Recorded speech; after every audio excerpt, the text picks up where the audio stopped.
তো আল্লাহ বললেন, আফালা ইয়ানজুরুনা ইলাল ইবিলি কাইফা খুলিকাত। উটকে কিভাবে আমি তৈরি করলাম এটা একটু দেখতে পারে না ওরা? আরে উটের দিকে তাকালেই তো ওরা উটের মালিক আমি আল্লাহরে খুঁজে পাবে।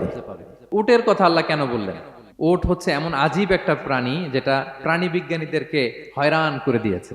আল্লাহু আকবার, আপনি অবাক হবেন উটের যে ফিচার আল্লাহ তাআলা দিয়েছেন।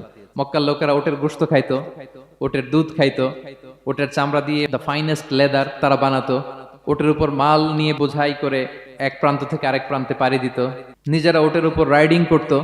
এবং উট হচ্ছে এমন প্রাণী যেটা একসাথে 1 মাস না খেয়ে বেঁচে থাকতে পারে।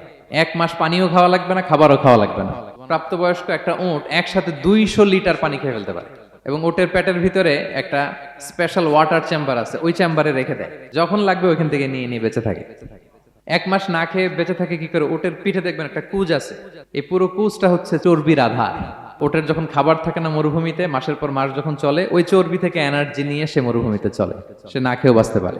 আমাদের চোখের মধ্যে যেমনি একটা পাপড়ি, এরকম এক পাপড়ি দিয়ে উটকে আল্লাহ বানায় নাই, ডবল লেয়ারের পাপড়ি দিয়েছে।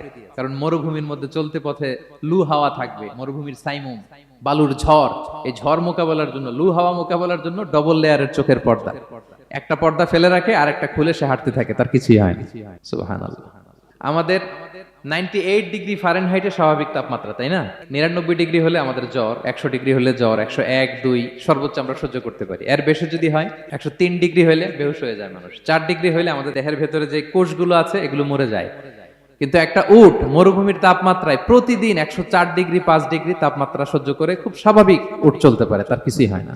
এবং মরুভূমির মধ্যে যে ক্যাকটাস আছে, গুলমলতা, বড় বড় কাঁটা জাতীয় গাছ, যেই কাঁটা পৃথিবীর কোনো প্রাণী খেতে পারবে না, কিন্তু একটা উট অনায়াসে খেয়ে ফেলতে পারে। উটের জিহ্বাকে এবং পাকস্থলীকে আল্লাহ এমন স্পেশালি মেড করেছেন, যত কাঁটা দিবেন খেয়ে সাবার, ওর কিছুই হয় না। সুবহানাল্লাহ বিহামদিহি।